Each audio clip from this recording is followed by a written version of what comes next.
जय श्री राम। परम प्रिय मेरे भाई बहन, भीष्म पंचक व्रत, ये व्रत कार्तिक शुक्ल पक्ष की एकादशी यानी कि प्रबोधनी एकादशी से लेकर के पूर्णिमा पर्यंत 5 रात्रि 5 दिन तक का होता है। इसमें हम विशेष नियम संयम से रहते हैं। जो लोग अपने आप को पूर्णतः रिचार्ज करना चाहते हैं उनके लिए बहुत ही उपयोगी है। उपयोगी तो सभी के लिए है, पर जो इस व्रत का विशेष नियम है कि इसमें हमें मौन रहना चाहिए और कम से कम जब तक हम पूजा पाठ करें तब तक तो मौन रहना ही चाहिए। क्रोध को बिल्कुल 5 दिनों तक हमें कोई भी कारण हो जाए क्रोध नहीं करना है, लोभ नहीं करना है, इन सब से बचते हुए और संभव हो तो लक्ष्मी नारायण भगवान जी की सोने की मूर्ति बना करके 5 दिनों तक पूजा करें और नित्य पितरों का तर्पण करें और बाद में आचार्य पुरोहित को बुला करके विधिवत जो है हवन इत्यादि तिल विशेष उसमें रहेगा उसे संपन्न करा करके और वो प्रतिमा जो है दान कर दे, अथवा दान नहीं कर पा रहे हैं तो स्वयं अगले साल के लिए रख लें। पर तदनुरूप जो है वो दक्षिणा जो है वो जितने की मूर्ति आई होगी उतना दक्षिणा हमें देना चाहिए। इससे भगवान की कृपा की बहुत बड़ी प्राप्ति होती है।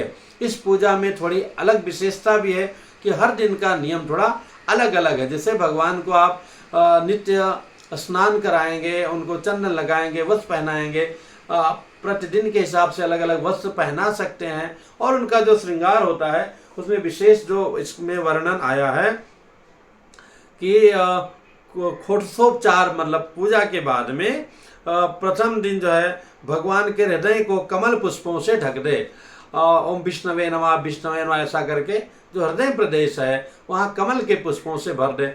मान लिया कमल उतना मात्रा में नहीं मिल रहा है तो चारों तरफ पीले फूल को लगा के बीच में एक कमल का पुष्प तो रख ही सकते हैं। अगर कमल नहीं मिलता है तो जो है जो स्वर्ण में कमल भी रख सकते हैं, चांदी का भी कमल रख सकते हैं, अथवा वो भी सामर्थ्य नहीं है तो अपने हृदय रूपी कमल को भगवान के चरणों में प्रणाम कर लीजिए। एक कमल के निमित्त 100, 150, 500 जो भी आपको लगता है आपके यहाँ इतने में मिलेगा उतना द्रव्य वहाँ पे रख दीजिए।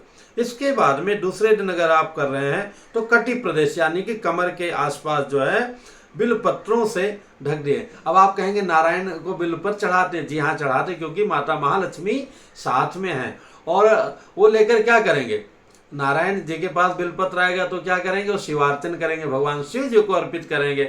हनुमान जी इसीलिए तो राम नाम से ज़्यादा प्रसन्न होते हैं, तुलसी दल से भी प्रसन्न होते हैं, क्योंकि तुलसी जल इकट्ठा करके भगवान राम जी को दे देते हैं। जैसे आपको ये अच्छे ब्राह्मण को आप पुष्प देते हैं वो ले जाके अपने ठाकुर जी को सजाते हैं, घी देते हैं, इसलिए कहा गया है सुपात्र ब्राह्मण को दान करना चाहिए, घी देंगे और ठाकुर जी के यहाँ दिया जलाएंगे।